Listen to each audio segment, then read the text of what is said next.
But I think my agenda in this conversation is about being able to unpack many of those issues through storytelling. And I think storytelling is what centers these conversations as opposed to just people giving their opinions. Because, let's face it, on social media, we've just seen people throwing their opinions left, right, and center. And, when you've had enough, you don't want to listen anymore. So really, this is more about telling a story, beginning to unpack and understand what people see and why they've chosen, why people have interpreted maybe the things they've seen and the opinions that they now form as a result of the stories that they get to share. So at this point, I want to introduce our next guest. Samantha Hibbert is someone who's been born in London, raised in London, gone to school and done most of her education in London, not all of it, but most of it in formative years in London anyway. She is born into a Caribbean family, living here in London, and she's done many jobs which we're going to get into. She happens to also be my big sister. So this is going to be quite an interesting, the first time, well, actually it's the second time for me that I'm interviewing a member of family on this podcast. But at this point, let's put our hands together, if you can, for my sister, Samantha Hibbert. Welcome. Hi. Okay. Good to have you. So, yeah, good to have you. And sorry, my cat is just trying to sneak in and be part of the interview as well. I just told her she can't do it. So, Samantha, thank you for coming through. And this is going to be really interesting because the challenge that I have right here is within the hour that we're going to be spending here, me and you have spoken about so many different issues in the past. And I think in the last couple of years, I think it's fair to say in the last couple of years, we've given like the intensity of things like Black Lives Matter and a lot of the things that's happened as a consequence of that. A lot of our conversations, the frequency of it is increased, and the intensity of it and the details in which we talk about things has increased. So my challenge here is to begin to really unpack some of that within that short space of time. So maybe we'll kick off with our first question. And the first question for you is, how old was you when you felt you had a sense of identity? And particularly, if any of that looked different to the mainstream narrative that you were seeing in your kind of your early years growing up as a kid? Well, hi everybody. Thank you for the opportunity. And I suppose that's a massive question to really unpack, and you gave me some time to think about it, about culture and identity, and it spans over probably my lifetime thus far. And so I had to sort of like think of my timeline growing up in East London. So as Alex rightly said, I'm born in East London, grown up in East London, educated in East London, but worked all over London and the Southeast. And so thinking back about my personal history, I think the first things there's two pivotal things that I can remember distinctly. One is my aunt that lives in Grenada, that came over to study. And so the stories that I would hear from my mother about the Caribbean became a reality because it was somebody from her particular country. And why I say that's pivotal, so it made Grenada in the Caribbean come to life. And then thinking about identity, I remember something that she said to me, because people wouldn't know, I like reading. I do a lot of reading. And I used to read a lot of magazines. And I remember I had a Cosmopolitan magazine. And I don't know why I was reading it at such a young age, but I had a Cosmopolitan magazine. I might have been about 9 or 10, but because I was quite advanced. And I remember her saying to me, so what does that do for you? And that was like a big, massive question, because what she was trying to make me think is it's a magazine for European white women, and I'm a Black young girl. What am I getting from these type of magazines? And for me, I didn't think, oh, why did she say that? But it sort of like struck a chord, saying it gets you to think about culture and identity. And I think ever since that kind of statement, now when you're looking like magazines, you'd be looking for, where are women like me or Black women like me in those magazines? And I think the other pivotal point is that my mother took us to the Caribbean, and we've been to the Caribbean several times, and so that does have a big impact. And the first time I went to the Caribbean is 2. So I don't have words to formulate that. But when I was able to formulate words at 9, which was the second time I went to the Caribbean, then it gave me a sense of identity, with my history and that kind of thing. So those are 2 key things I can think of at this moment in time Sure. about identity. And I mean, they're quite early years now. To set a bit of a tone as well of East London, parts of London have always been multicultural, but part of where we came from, it wasn't a multicultural area. Samantha, correct me if I'm wrong, but I remember at the time in the early 80s having maybe 3 black families on our street. And there was always kind of this unspoken undertone of prejudice, although you didn't necessarily understand it in the way that we may have understood it now. Even though the primary school that we went to was quite multicultural. So I guess the question I'm asking is, how did that fit within the environment growing up, both in school and out of school? Okay, so being brought up in Custom House, so I suppose where we was born is part of a social engineering experiment. So we was part of new builds at that time, 1979, and families that were given properties. And so this is probably the early, not the first, but the early days of social engineering. So everybody that got a property in that estate were either they had a kid that was born around about your age, Alex, and there was a girl in the family. And I think there was a local government ruling that if you had a property, you couldn't have boys and girls. You can have an extra bedroom. It's probably all changed now. But so it was a bit of social engineering.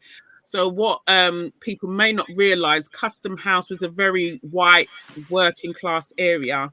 And you're correct. There was probably about 3 or 4 black families that we were aware of. Going to a Roman Catholic school had an impact. So there were more black people in the school because of the history of Roman Catholicism in Black Caribbean countries. But I wasn't aware of where people were from. So it's only as an adult now I know that, oh, you was from Dominica. Oh, you was from St. Lucia. You was there wasn't awareness of that. And then the people that lived on our street, it was predominantly white, and there was hidden microaggressions. And I think the blessed thing about us as a family, there was kind of a respect because of the professions that our parents did. So my dad was quite high up in local authority. My mum was a nurse. So there was a level of respect. So they were working families. So they couldn't be titled as the family grabbing all the benefits, getting free benefits. They couldn't be titled as that. So that had an impact. But there were small things that I can remember growing up, and this is probably the ignorance of the older generation that were older than my parents, where they would use derogatory terms. But I've never had it said to me, which I should say fortunate, but I've heard it said to other words. And I'm going to use some words that some people might find offensive, but using the word like coon to a young child, who a young child may never have had that ever said to them. And it's like, what does that mean? But you're teasing them. And so it's only when you're an adult and you're reflecting back, you realize actually the person was discussing them, but they were using the weakest link in that whole kind of setup. Because what can a child do to an adult? Sure. Can't retaliate back, can't question it, can't tell them off. Or what do they say to their parents? Yeah, sure. And I just want to jump in there because I think it's important sometimes to understand that when I've often engaged in these kind of conversations with some of my friends and associates who are kind of not from the Caribbean community, often the sentiment that's often expressed, if it's not understood, is, well, that happened a long time ago. Why are you still talking about it now? And I think what it's important to understand is that for a lot of us, we didn't understand what was going on or what was unfolding. Sometimes we felt something was wrong, but we didn't quite know how to process that. And other times we didn't even know anything was wrong Yeah. until when as you get older and you start to learn things and revisit things, you're like, oh, that wasn't good. And so your mind goes right back to that place because you're now having to reprocess that in a different way. You're saying, okay, what does this say about me? What does this say about the people that I used to look up to or I thought fondly of or something like that? So so it would feel like to someone who's on the outside looking in that you're going over and just trying to dig up old ground. But actually, it's about reprocessing and making Yeah. sense about a history that we all experienced that just didn't have the knowledge to back it up. Yeah, I mean, that's so true. And the common statement, and people still use it today as well, is like, you're all right, you're not like the others. That's right. So in the early days, you probably felt that was a stamp of approval. But actually, no, actually, that isn't a stamp of approval, because why am I different and why am I better than somebody else, or why am I more acceptable? Is it because I'm not threatening? I'm not in your face. I'm not aggressive. So when you hear that term, in the early days, you would have accepted that as a stamp of approval. Okay. But then you realize, actually, why? Why do you need to make that point? You're all right. You're not like the others. But then I think even in Custom House, there was a lot of trying to fit in. So in the early days, you would try and fit in. So like a classic example is like we always used to have hot meals, like hot cooked meals. We knew if there was a heat wave, my mum's cooking soup. And we're like, oh my gosh, the house is hot. I think that hasn't changed. It's like, it's a super Sorry, hot. Mum. And why are we having soup? And then the neighbors are having like sandwiches, salad, egg salad. And then it was only somebody that's the same age as me said to me, oh, I remember when your mum used to, and the lovely smell. And I was embarrassed when I was younger because of the smells, because you think, well, they might not like, or the first statement was like, oh, what's that smell? Because I've got to remember as well, they're not able to process certain languages. So whereas now, because people are able to travel, when they smell something, they think, oh, that smells nice, or identify like onions or garlic or that kind of thing, that identify different smells. If you're talking about a culture where you've just had plain sandwiches, plain ham sandwiches, salad, and then all of a sudden there's curry, spices, turmeric, yeah. And White people, they go into a house and they smell onions and that, what are you cooking? It's like onions. and it's so true. But then it was, and this is where you realize actually now it's something to be proud of. But when you was younger, you wasn't.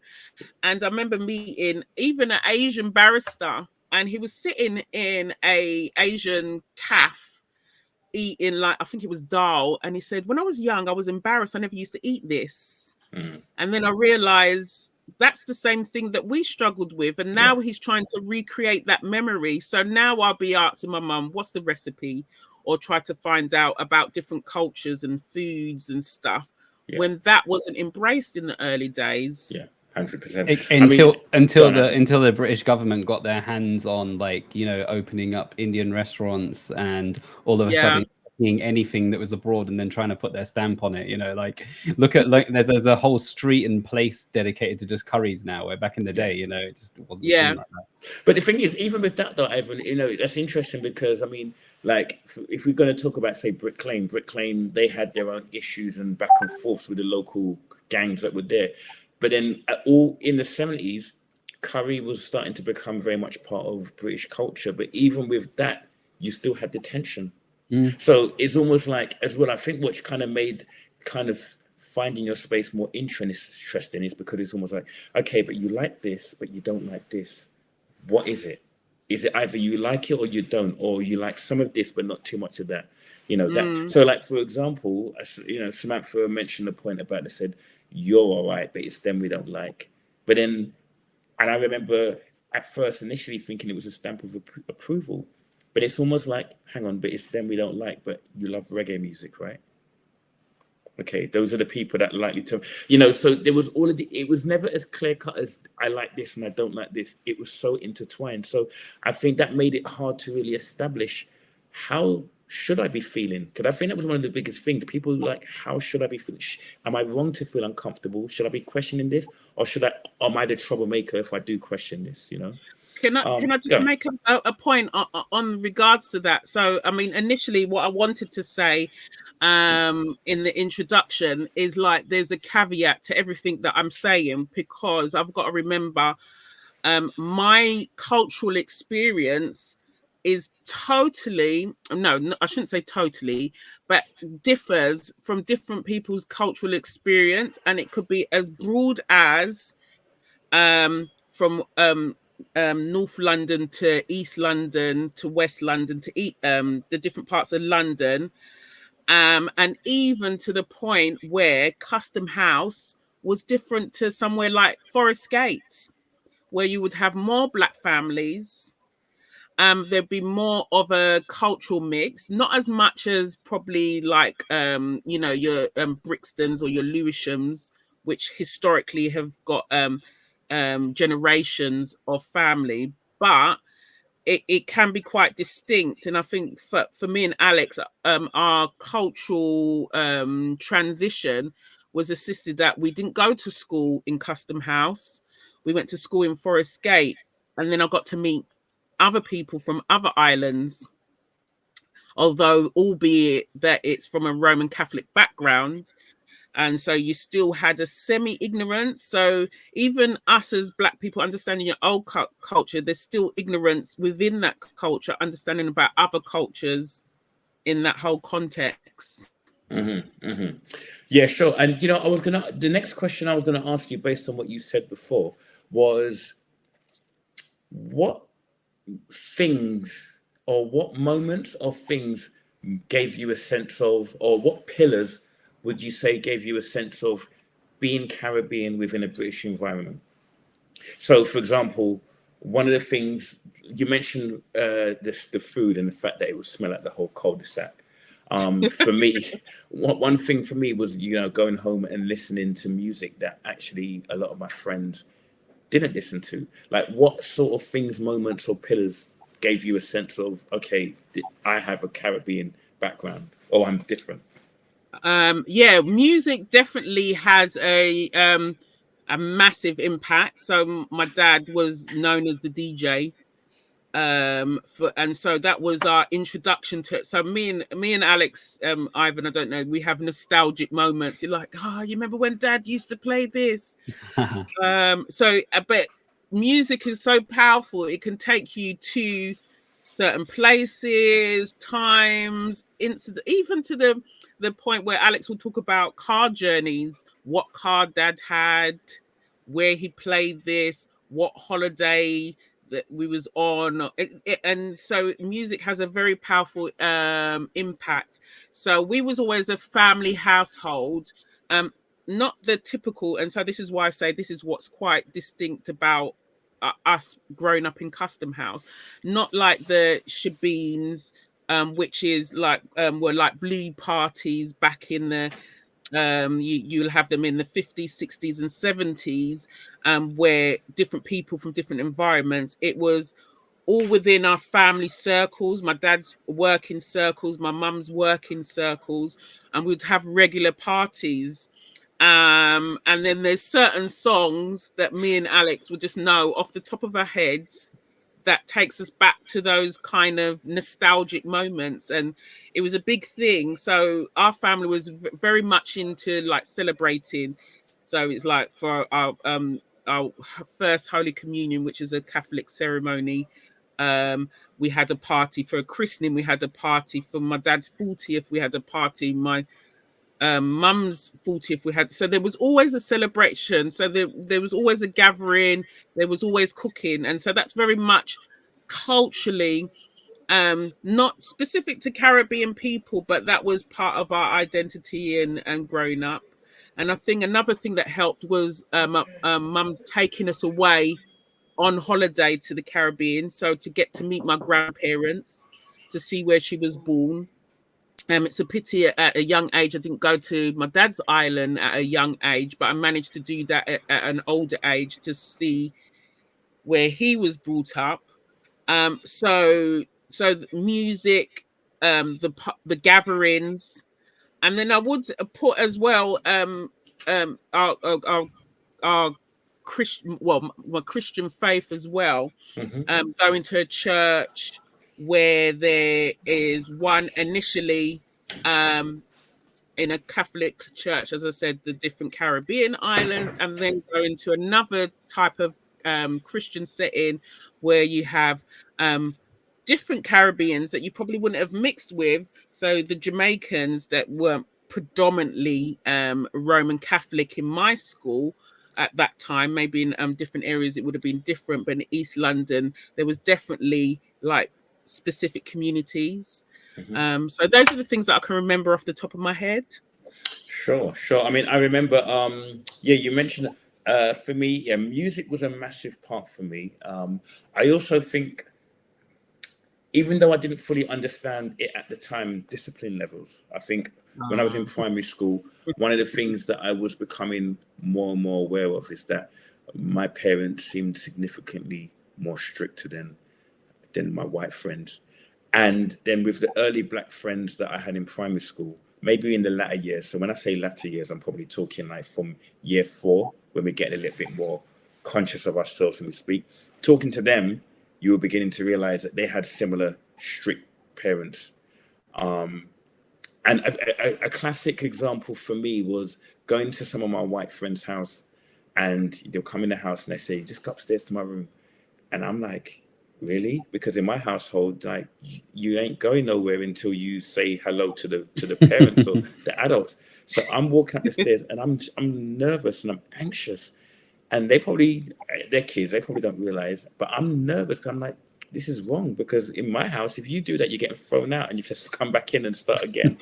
So, there was a lot of these kind of subtle nuances that existed in the community. And then I remember you might go to your black mates and say, why is it that the white lot, they just seem to let them do that? Those were the level of conversation and intellect that existed when you were 7, 8, and 9 years old, so they were beginning. And I think it's important to say, even when having these conversations and, we talk about Black Lives Matter and kind of what happened and the intensity of the conversations, the level of graphicness and honesty and straightforwardness that we've witnessed in these conversations is not new if you came from a Caribbean household.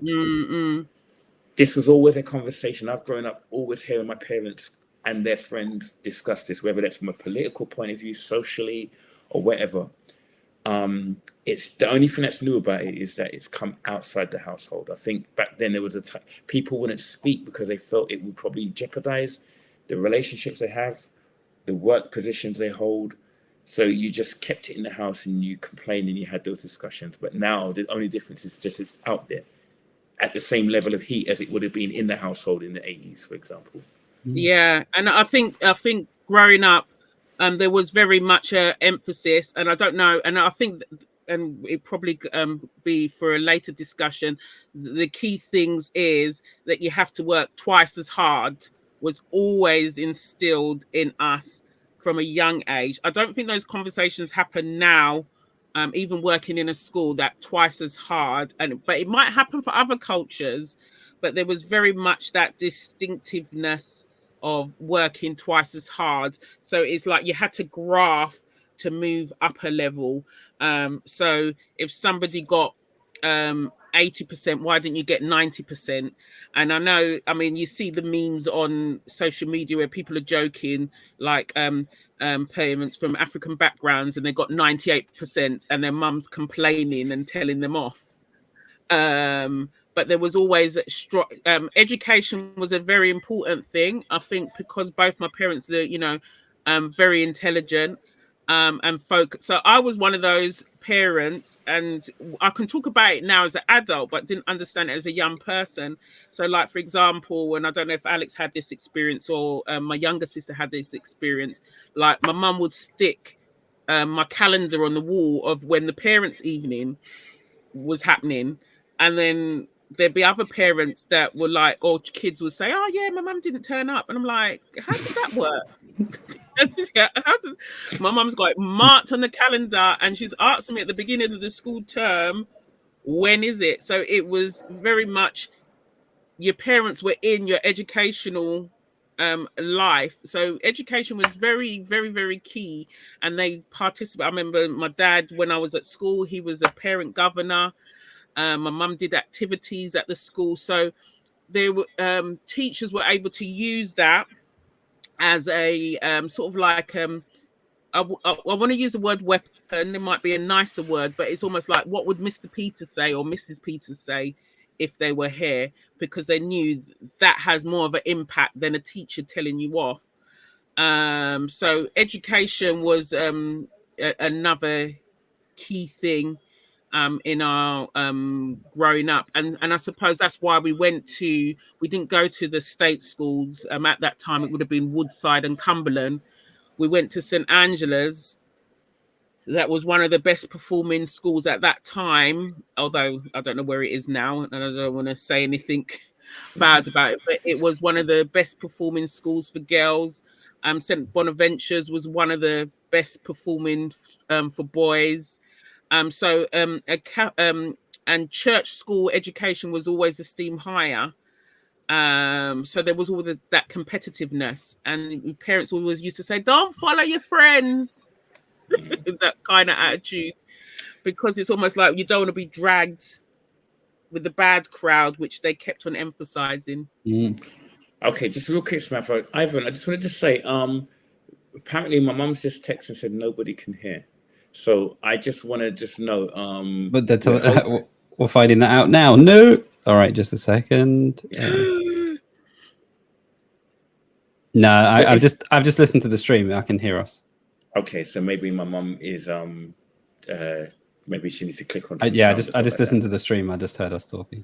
Okay, cool. Good to go. Anyway, so what I was going to say to you, the next question that I had in mind. So this is what happens even when you're at home, you still get distracted and thrown, of course. I was going to say, for yourself, what was your relationship with British identity? Because I think this is where it starts to get tricky, because we've spoken a lot about the Caribbean identity. British identity for me was very interesting, because I think back then, especially in the 80s, I always associated Britishness with no boundaries. And this is kind of based on maybe things that might have been told to us from adults, listening to the adults having their conversations. It would have also been based on things I'd observed and my perception of it as a younger kid. It would have also been associated with racial ignorance, because even though we were young, we were seeing some differences. There was some tension that was there. What was your relationship with it growing up? And has it evolved? And if so, how? It's kind of a difficult one. And I don't know if it's something specific with my age group. And it might be different for somebody that's younger. So I've always struggled, and I probably still do, struggled with the concept of although I'm born in England, being called English. I'd rather be known as British. And the reason being because my parents are, Black Caribbean. So I would never say that I'm English, which is might be weird to some countries, because if you was born in America, you'd be known as American, or if you was born in Spain, you'd be Spanish, despite your backgrounds. And I can't speak for everybody else, so I think I've always struggled with using certain terminology. Just to give a sort of like anecdote about I remember, I think it was one World Cup. This was years ago. It might probably in the 90s. Yeah, probably before the 90s. And I think I went away just for a weekend for myself to Southend, and I had an England t-shirt. And I don't remember. Do I remember you having an England t-shirt? I don't know. Yeah, I did. Okay. I didn't wear it that much. Okay. But anyway, I had an England t-shirt, and I was in Southend. This is just like a just time out for myself. So yeah, it was. I think it was in the 90s. And then I was walking down the road, and it was like this guy. It was like, "Are you sure, mate?" And it wasn't done in an aggressive way, but it was like it was like questioning my loyalty. Why would I be wearing an English t-shirt? And I can't remember how I challenged it, but it wasn't threatening. But I do know the struggle of identity, especially I think we're more accepting when it comes to the Olympics because we talk about Britain, we don't talk about England. When it comes to like cricket, and I know a politician years ago, this is before my time, was saying, who do you support? Will tell you who your nationality is. And I think I probably in those days will be celebrating the West Indies, although I don't like cricket, and Alex knows the context of that in regards to cricket. And so it's the only time I think people feel a little bit united is like football. And I remember two things I can remember. One, there was one in the early 2000s, or probably, I can't remember which football match, when I think England was playing against Trinidad. And I went to Brixton pub with my husband. And I remember it's like, yeah, so people that weren't even from Trinidad, but black people were just supporting Trinidad. And then Trinidad was slowly losing, and then they were slowly moving across to the English side. So that was interesting to watch. And then the other thing was, and I think this is what threw up the Black Lives, and I think, Alex, we had a long conversation when the last World Cup, when the penalty shootout and those guys missed. And it was like, we sort of like held our head like, oh my goodness, 3 black boys. They miss. Now, in ordinary circumstances, we would accept it as just England usually losing. They get so far and they always win. But the fact that it was 3 black boys, it was like I felt it. And a lot of people felt it. And the onslaught that came on, the tirade of insults and everything that happened. So it's those kind of things that you try to identify, and then you realize actually we're not part of the equation. You try to fit in, but you don't fit in nicely or comfortably in that equation. And I don't know for other cultures if they have that struggle. I think and I think that's a very interesting point, because I think for Caribbeans, I mean, so for I think it's also important to contextualize with my generation. So your generation, we're both in our 40s. So our parents' generation, they were the generation that came through and experienced whatever struggles they did having to navigate England. So I think although there is a certain appreciation for the fact that coming here to England may have provided better opportunities, like, for example, better standard of living, quality housing, that sort of thing. Socially, there was a lot of challenging experiences. And I think growing up as kids, we got to see firsthand their distaste. So I think as a kid, you carry that with you. We also experienced and made our own observations of things that we saw. Definitely for me, I always felt like black was always an alternative. It was never part of the mainstream. So it was almost like, if I'm going to put this in in train context, you've got the trains going to Edgware, then you got a little branch off going off to Mill Hill, a little tiny branch. I always felt like we were just a branch off. If you weren't white, if you weren't English, you were just a branch off. And so you constantly felt there was always this unspoken undertone, because it wasn't so much said and articulated. It was just the way people viewed you, spoke about things, how things were presented on TV or how things were presented in the textbook. You was always seen as an alternative, and alternative wasn't necessarily something to be celebrated. It probably in many ways was probably behind. for me in school, the only representation of the culture and story was roots, slavery.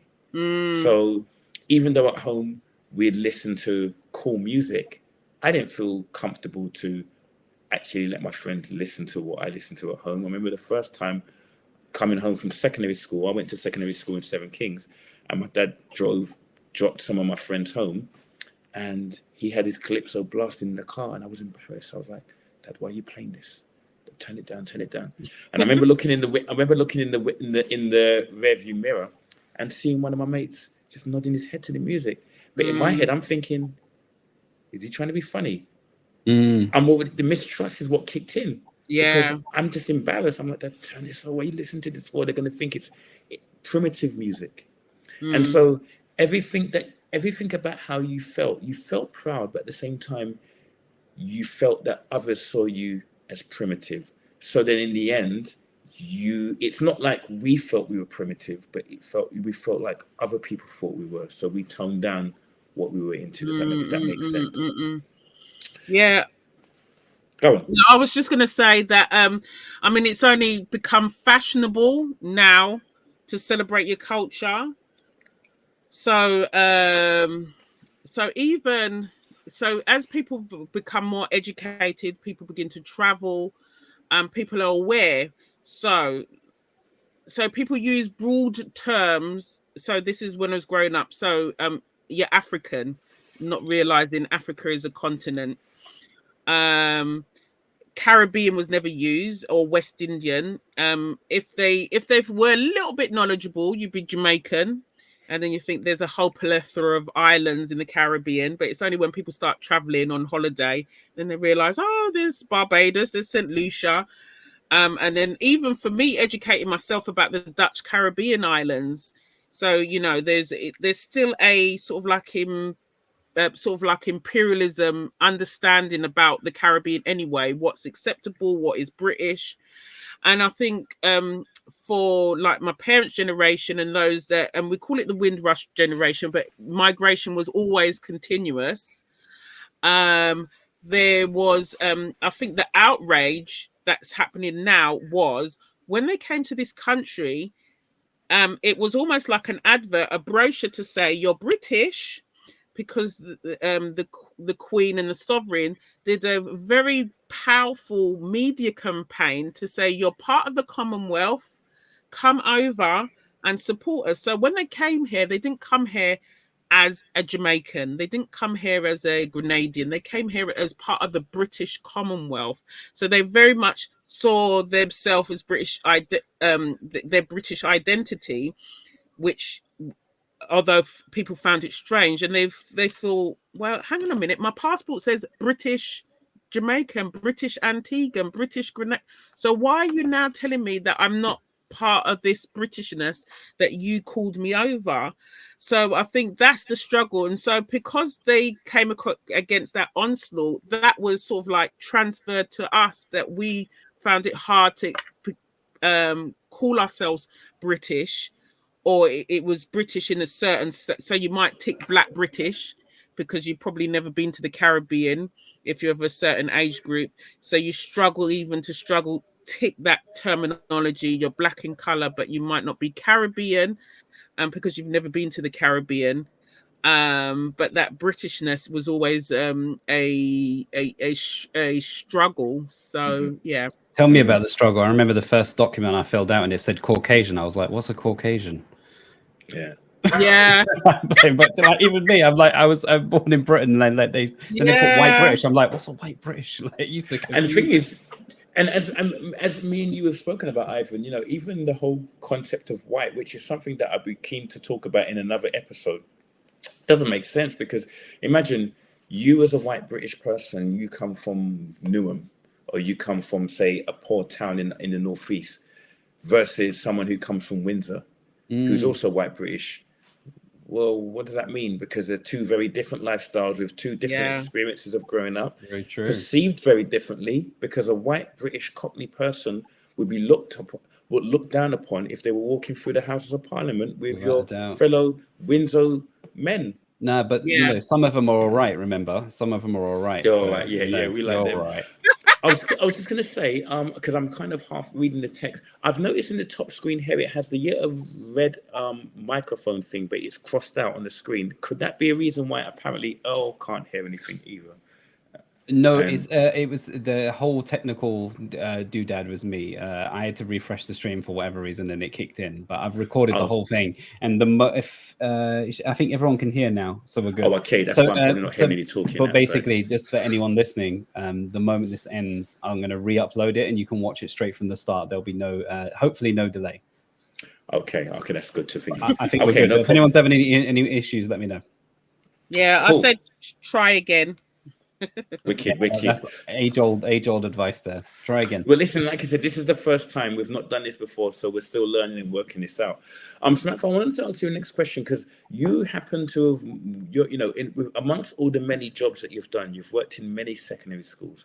You're now currently working in my old secondary school that I used to go to school in Ilford. In Seven Kings, which even in the time that I was there to now that the time that you're there working, it's a very different situation. The question I wanted to put to you, and again, it's just a case of opinion. I don't think no one person speaks for a whole entire group of people. We understand that Caribbean young people continue to underperform in education. Why do you think that's still the case now? Wow. Or why has it been the case? I mean, yeah, what can we say? It's a big question. Yeah, it's a massive question. As well as working in secondary schools, I've worked in the youth justice system, right? And worked with data and analysing data. And so the only contextual narrative that I can give. So and going back to what I was saying about how involved your parents are in your education, and I'm not talking about just a corrective kind of involvement, but very actively involved. So like a calendar on the wall with a parents' evening date. Yeah, for parents' evenings. Yeah, so you have to perform or behave correctly up until or have the belt hanging up just to remind you before you go to school. behave up until parents' evening. But classic things that I can remember my dad. So like for example, I look after exams, and then we said to the kids, who hasn't got a calculator? And then people are putting up their hand, and we're like, what? That's not part of your equipment. So my mum was very involved in purchasing all our equipment, making sure we had the books, making sure that we wasn't short of anything. So despite of whatever income bracket it was, in regards to education, there was never a lack. We can say we was quite wealthy. What I'm noticing is, and this is not for everybody, but there's like classic telltale signs, and I will go to the extreme of youth justice. When kids get involved in the youth justice system, and I'm doing the inverted quotes, when they get involved in the youth justice system, there's there's a lack of family involvement. So it's like the kids are dealing with whatever by themselves. So they're either in care, or there's a breakdown in the family for whatever reason. So I'm using really, really broad things here.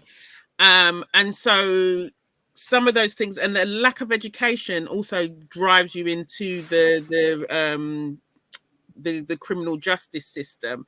Mm-hmm. So the family is very important. And I'm not going to say, because you're in a family unit, your mum and dad is there, or family was like your uncle, or family was your aunt, or family was somebody that knew your mum, that was ready to report something to your mum if you did something wrong.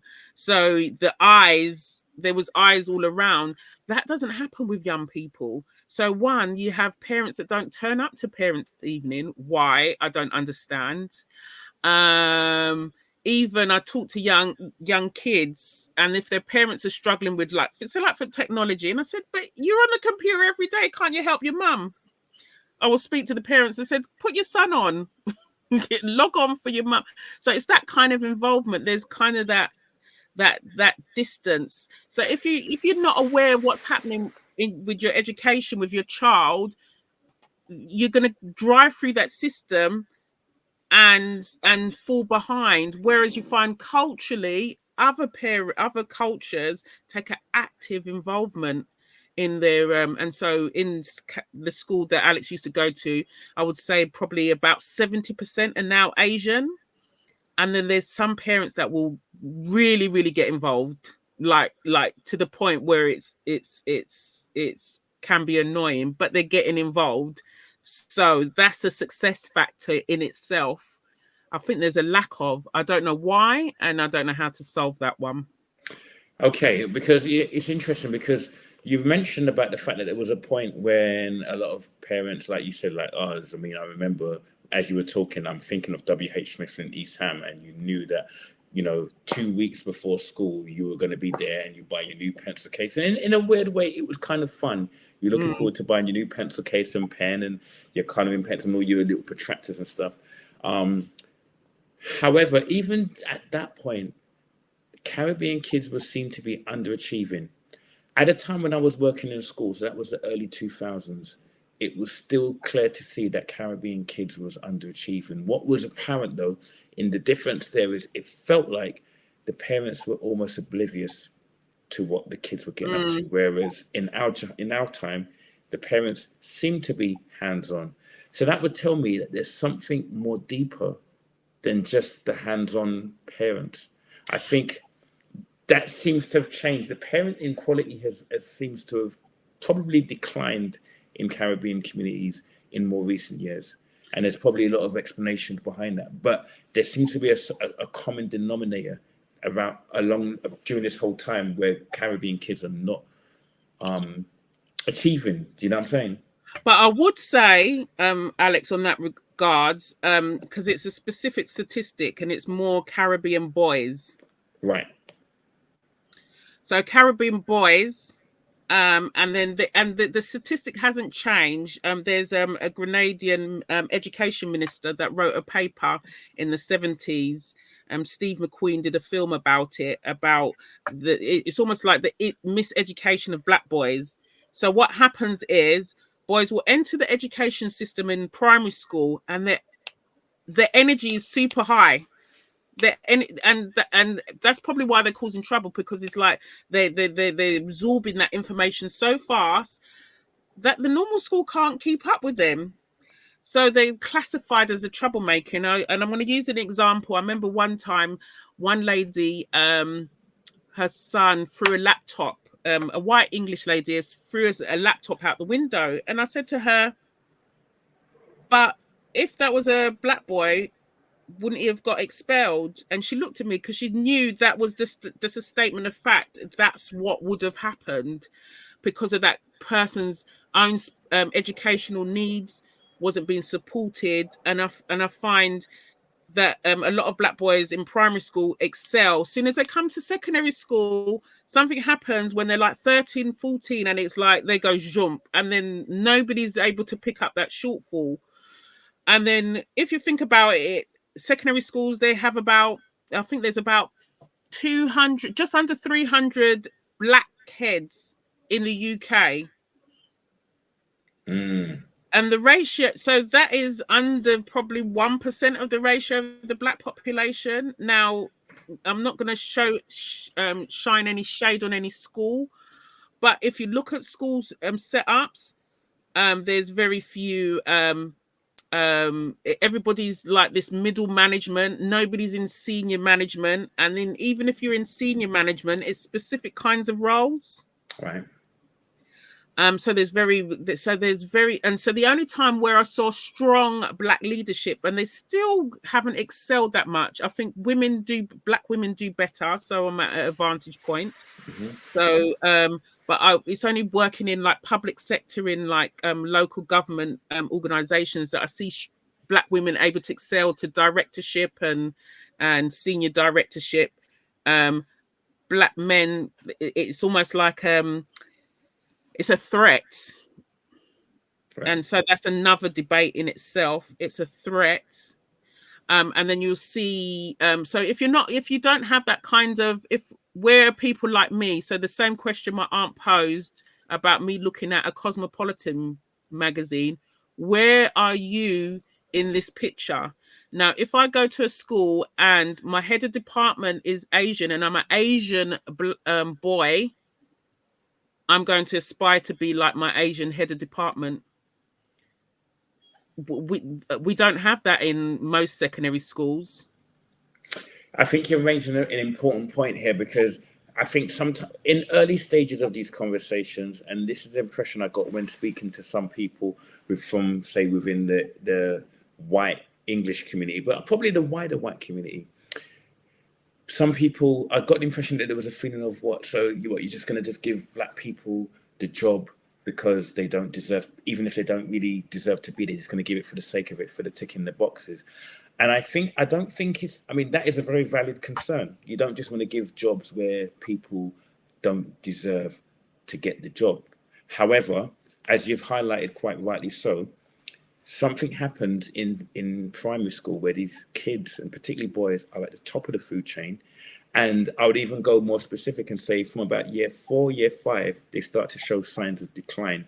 And I noticed that because when I was working, say, in Royal Docks, Ivan, I would see those issues. I would see those challenges. Do you remember when you used to have, before you went into Royal Docks, you would have had someone from Royal Docks come in and do some work? Did you have that in your primary school? Do you remember? No, I don't particularly remember that. No. So that was what used to happen. And as I didn't go every year, but some years I'll go, and you'll begin to spot those who are like, okay, let's keep an eye. So something is happening. And I believe it's about, if black boys don't see people that look like them in successful positions, the narrative could potentially be, if there's no one else making it, what chance do I have? Give up before you start. Right, there you go. And the other thing is, if they're at the top of the food chain, or if they're thriving in early stages, and then they, as a trend, are all underachieving by the end of the educational experience, what is it in the educational experience that's not happening? Because a lot of people, the obvious go-to will be to say, well, obviously they're not focusing in school, they're misbehaving, aren't they? But then the question I would pose is what? So every person is misbehaving and every person is getting it wrong?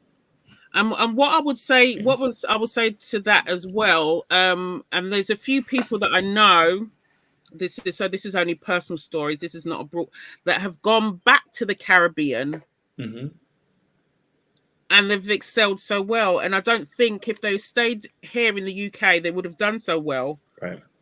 And it's not because, I'm aspiring to be a teacher, but there's a level of discipline, there's a level of aspiration. One thing I do know in, like if you go to America, when people that talk about education, their education doesn't stop at 16. Their education stops when they finish university. Yeah.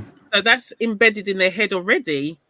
So as soon as we go, I'm leaving school at 16. I mean, I know, and it's like, even the ones that don't want to go on to uni or whatever, it's like it's almost like everybody's striving to go to university in America, or that's the end goal to achieve. Or to qualify them in something. Here it's like, well, it didn't work out for me, so I'm just going to do. So aspirations are now coming for people that are creating their own business. They might have media icons that they follow, but then the only problem with that is how sustainable in the long run. What have you learned? So if you're doing everything for yourself, what are you learning about yourself? So some of the things that I've learned as a British black woman has strengthened me in pursuit of stuff, although it sometimes is the longer route and maybe to my disadvantage, because it was like, aspire for the education, and then when people tell you about the stories of, well, so and so failed the exam and now they're a multimillionaire, and then you're like, oh, okay. What was that all about? But, it's what the fall through is, because obviously the elite is a very small number, the fall through is a bigger number. So it's the ones that give up has the most impact on society.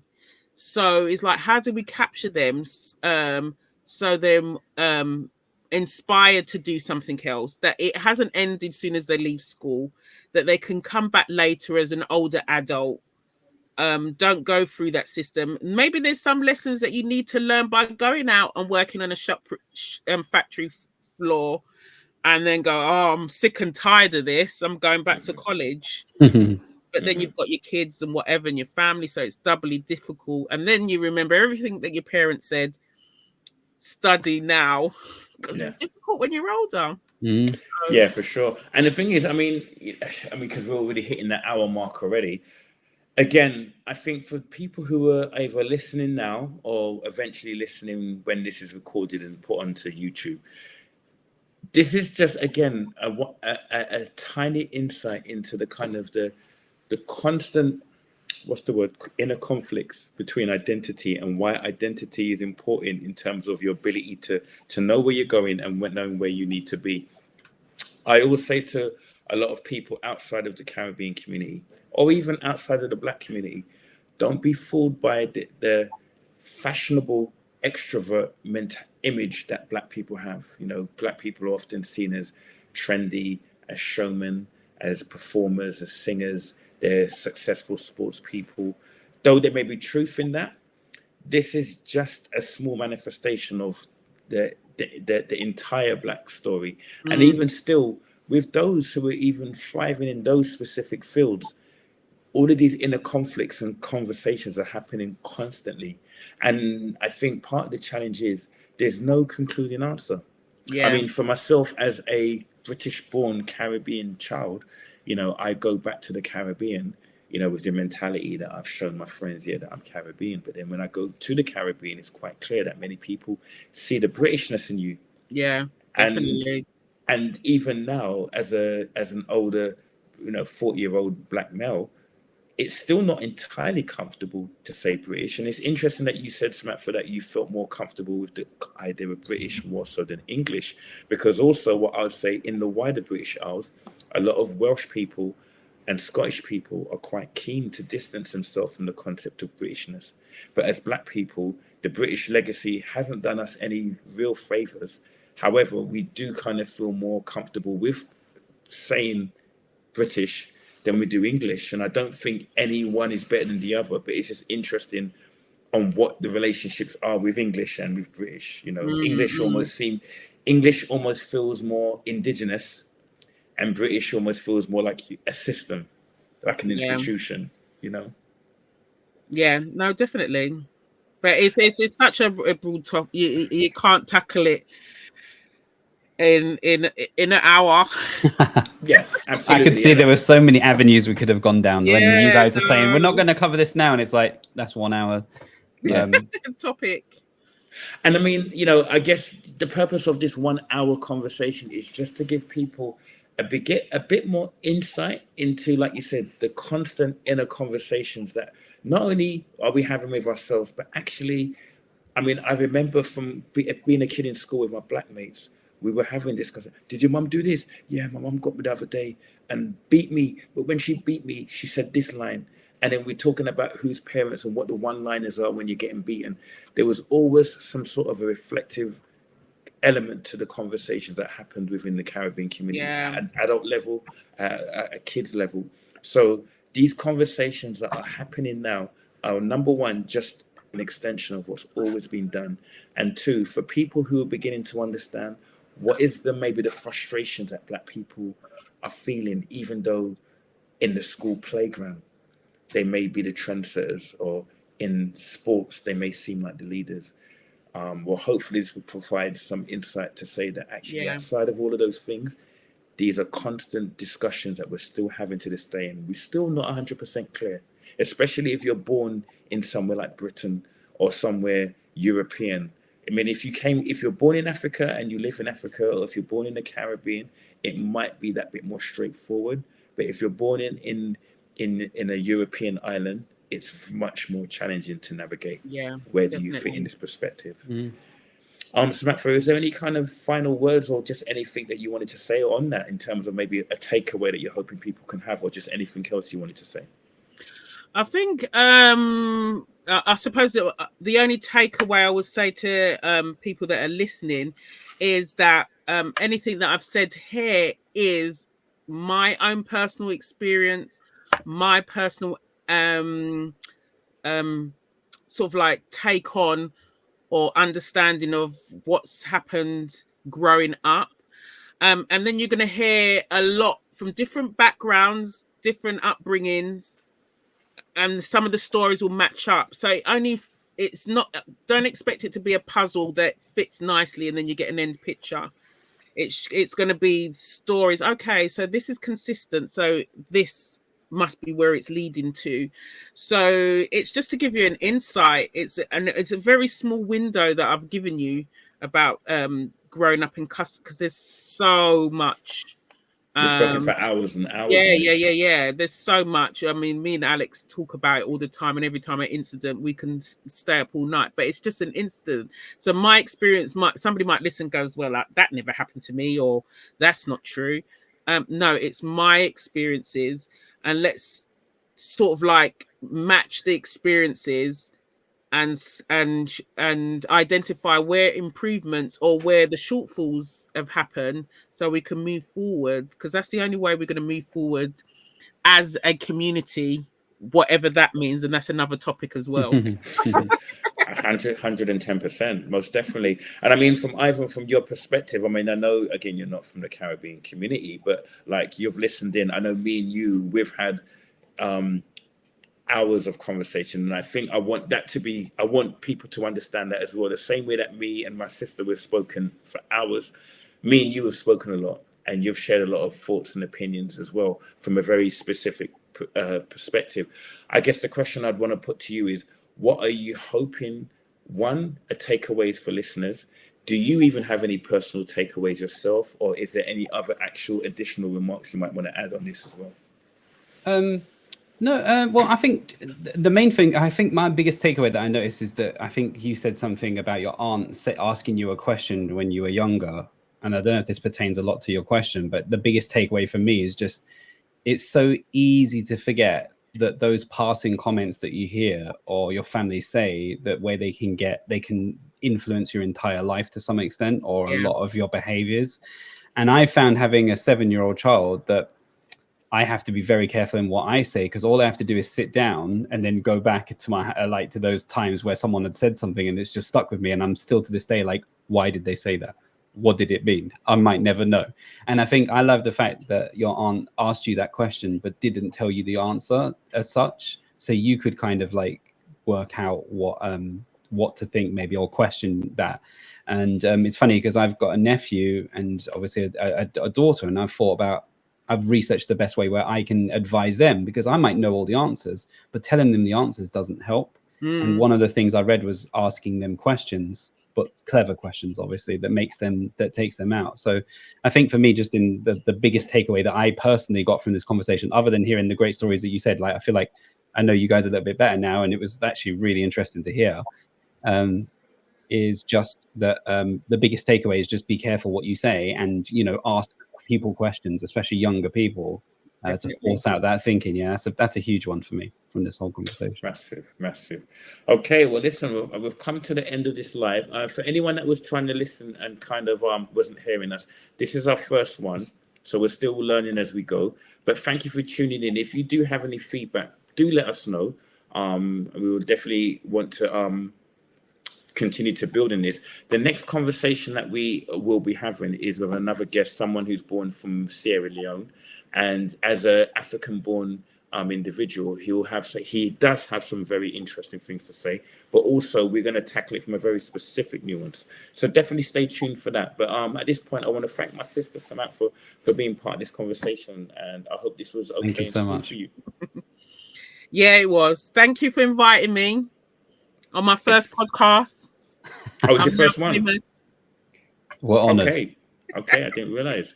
Okay, and Ivan, I guess this is going to be just loaded live. How does it? So basically, if you haven't already subscribe, because any video that we put out, you will see straight away. You'll get a notification, and not just that. This is our 6th episode. There's 5 episodes waiting for you, including this one. So go back and watch them if you can. We're gonna, as soon as this ends, we're gonna re-upload it, and you can watch it at the start, because Alex and Samantha shared some amazing things that you really don't want to miss. You just caught the back end of it. So we'll see you shortly. Cool. See you all later. Bye bye. Nice one.